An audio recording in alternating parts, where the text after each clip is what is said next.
Welcome to my The Seven Deadly Sins, Wrath of the Gods, Season 3, Episode number 13, Reaction, Redirect, and Review video! Welcome back to Seven Deadly Sins. This is the first video I'm uploading after my break. Well, my first reaction I'm uploading after my break. Yeah, we're gonna be back with one upload a day, in the order of Seven Deadly Sins, Ruby MHA, and then we're gonna do that until we're caught up. And yeah, we're starting off with Seven Deadly Sins, Episode 13, which this was I don't know if it's better than the flashback episode of Gotha and Naja, because that episode was just really good emotionally. This one was good because it actually had some pretty alright action in the beginning, and then also some good exposition on the second half. Um, so before I go into anything else, this is of course a redirect, so you can find the full reaction in the description down below. It is on BitChute. Make sure you go check it out. And if you want to stick around for this review, then you can. And if you want to just watch the reaction, then you can. And if you've already watched the reaction and here for the review, then let's go. It was a good episode to jump back into 70 Sins too. Um, so I think I should start off with the fact that we got a new opening and a new ending, which is really cool. I kind of was expecting it either this episode or next episode. We got this episode, we got Delete by Sid, and I actually got it right that it's by Sid. And Good Day by, I forgot. I just looked it up and I already forgot who it was by, but you know. What can you do? You can just look it up yourself. Both songs really good. OP. Because I've only listened to it once at this point, but it sounded really good. And ED, I feel like a lot of the Seven Deadly Sins EDs are pretty. A lot of them are pretty similar. I feel like ED to the Science of Holy War ED, and I'm not sure about I can not even remember any of the EDs in season two. Um, but I think they were pretty similar if I recall correctly. I think I can remember no, I can recall one of the EDs for season two, the one that was beautiful. I'm pretty sure that wasn't the Santa Fe War ED. I feel like all of the EDs except for ED1 and ED6 are pretty similar. Um, I mean ED5, and this would be ED6. ED1 and ED5 are the only ones that are kind of a little bit different. ED1 is completely different. ED5 is like a mix between ED1 and the rest. Um, well, I guess this would be ED7 if you count the Signs of Holy War, which I'll just not count right now because I feel like no one. I mean, they are technically, whatever. Um, but yeah, I like the idea. I like the visuals a lot. It's just Meliodas and Elizabeth just flying. And then the end was really cute.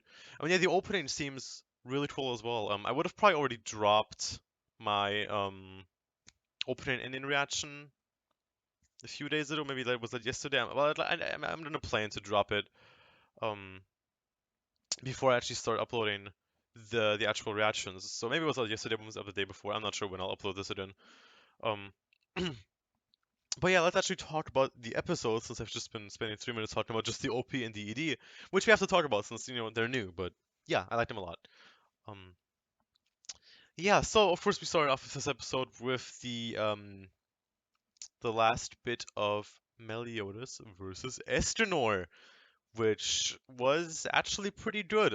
Started off by Escanor getting stabbed in the stomach, which wasn't too great, but then he got back up and he just got really powerful because the sun is going up. The sun is not going up at all if you can't look outside. It's very dark right now. Um, and with the sun was going up, and we know that if the sun is up, then Escanor just gets stupidly strong, and he had a really cool, I guess, transformation or like mode at the end. But I'll get to that in a second. Yeah, he just buffed up a lot, and you know, he punched Meliodas, but Meliodas just punched back. This entire fight was just Escanor punching Meliodas, but then Meliodas just punching him back. Um, but then Escanor got the what is it called? The one. I am the one. No, I should not do that. I should not bring up old memes. Uh, but yeah, he got the one transformation mode, whatever you want to call it, and he just got even buffer, and he went all glowy, and he was just really cool. And then he literally to win the fight, he literally just had to boy Meliodas, which that was beautiful. We also got a very interesting clip of Merlin hearing the voice of someone who don't know who that is. It was obviously a male voice. But someone talked to Merlin, and we didn't bring it up actually. And she was like, "What was that voice just now?" I didn't remember what the voice said. But the voice said something, and then she was like, "Who just said that?" And then we were just gonna straight back into the fight. So yeah, Esnor knocked out Meliodas by just boying him, which again, that was amazing. Meliodas passed out. Esnor also passed out because Merlin just fucking punched him in the chest. How many punching motions do I have to do in this review? My god. Which I guess you can just one punch him, one punch man, one punch Merlin. Yes, we'll go with that. And he was out, and now both of them are recovering. Of course, that was a huge fight. I really wasn't expecting someone to like sort of win the fight, but I just stood on Esnor for winning that fight. Clap up. Clap it up for Esnor. I really wasn't. I was expecting this to be like a draw or interrupted or something, but Esnor actually won. So good for you, my man. Um, yeah, they're both now recovering. And the Seven Sins are on their way to Camelot to, that was their original mission, get to Camelot and free the citizens of Leonis. But if there's still any left that haven't been fucking eaten by the demons yet, and also get Zeldris out of there, because yeah, that's not your kingdom, dude. Speaking of the actual kingdom, actually, I'll get to that in a bit. Meliodas is now currently being locked up in a cube, in a perfect cube with Elizabeth. He's recovering, and Elizabeth is hoping that she can not only heal his injuries, but also hope that the cocoon of darkness affected his all emotions, were taken by the demon chain, that she can do something about it. Merlin is trying to figure out if there's any way to get Meliodas back in working order, like in normal order before they get to Camelot in 2 days, which she says the probability of that is around 0, which is not great, but like Gothar said, I really hoped, I believe that we can get Meliodas back. Same with Esnor, he should hopefully recover. Um, and yeah, we're on our way to Camelot. We'll be there in 2 days, and hope that we can, free the kingdom of Zeldris' tyranny. Now, actually, speaking of Camelot, we got a shot of Orlandi, who is the weird vampire eyeball thing that Merlin controls. Um, and he ran into a big centipede guy, big centipede patrol thing, and then Arthur appeared. King Arthur is back in the building. He sliced that thing down in one hit, and then took Orlandi into a little bunker, which I guess has like the remaining not yet killed or possessed citizens of Camelot in there. Just, being safe for now, waiting until help arrives or waiting until they can free the kingdom. And they're just chilling down there. They're having, a little bit of a party, eating some food, drinking some stuff, dancing around, having a good old time. And then we got the return of Nanashi as well, who was the swordsman dude, who was at the fighting festival thing in season 2. Who I'm surprised I even remembered that he existed, but I'm really surprised that I did remember. But um,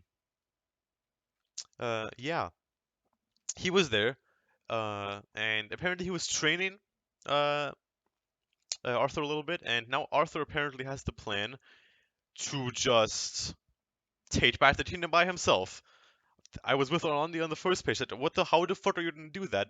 But in classic, Arthur um, mentality, an Excalibur exists apparently somewhere in Camelot. And apparently once Arthur gets that Excalibur, he says that he can take the kingdom back, which means defeating Zeldris, which I don't know about that. Like, I don't doubt that once it's like a sacred treasure. I guess it's like his sacred treasure, even though it's not a sacred treasure for him since.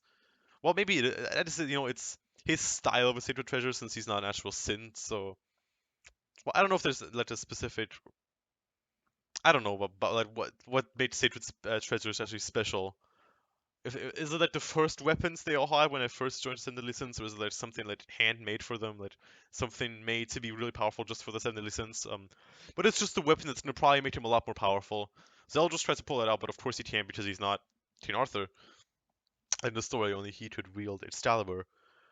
Um, and apparently he says if he can get that sword, he can free Camelot, which not so sure about that, but I mean, sure, you can go for it.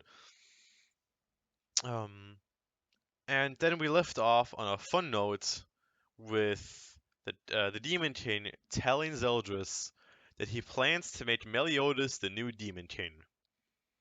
Which in theory is really cool, Meliodas becoming the King of Demons, but in actuality is probably not as cool because he's gonna be the King of Demons, and if he's anything like the King of the Demon King right now, then that's not a good time. Like, I would like Meliodas to like get the power level of the Demon King. That would be cool. Just get even more powerful than he was. At fucking 142,000 power level this episode. Yeah. Just like I don't know. multiply that by some number, did even stronger.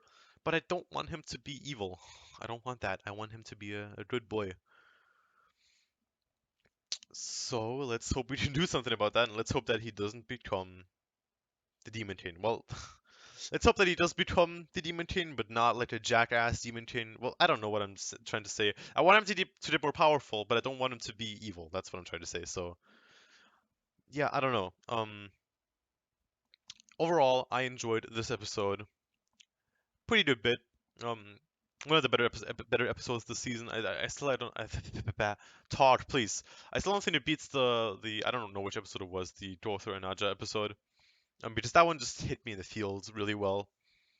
Um, but it was still a really good episode. I guess this is like the end to the what's the city called? Just this short arc where we went to. I can't remember what the the city, the ruined town where we were at was called, but we're on our way to Camelot, and we're gonna see what goes down there. So that's where I'm gonna leave off this review. Hopefully you enjoyed me rambling about this episode for 10 minutes. If you did, then you can of course like the video and maybe even subscribe to the channel, which would be really nice. We're getting really close to 200 subscribers, which is really awesome. Um, I haven't hit this in a while, but there will be four special things happening for 200 subscribers. Two movie reactions. The reaction to Full Metal Alchemist Brotherhood, Save the Star Milos, and No Dim No Life Zero. And I will also be making a video, my top 50 favorite anime endings, as well as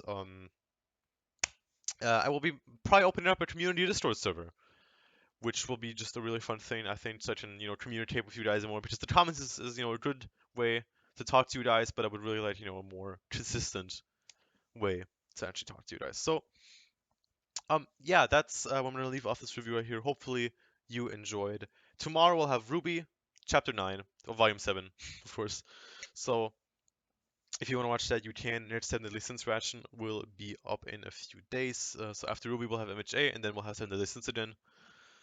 So yeah, thank you guys so much for watching. This is Nana signing out. Goodbye, everyone.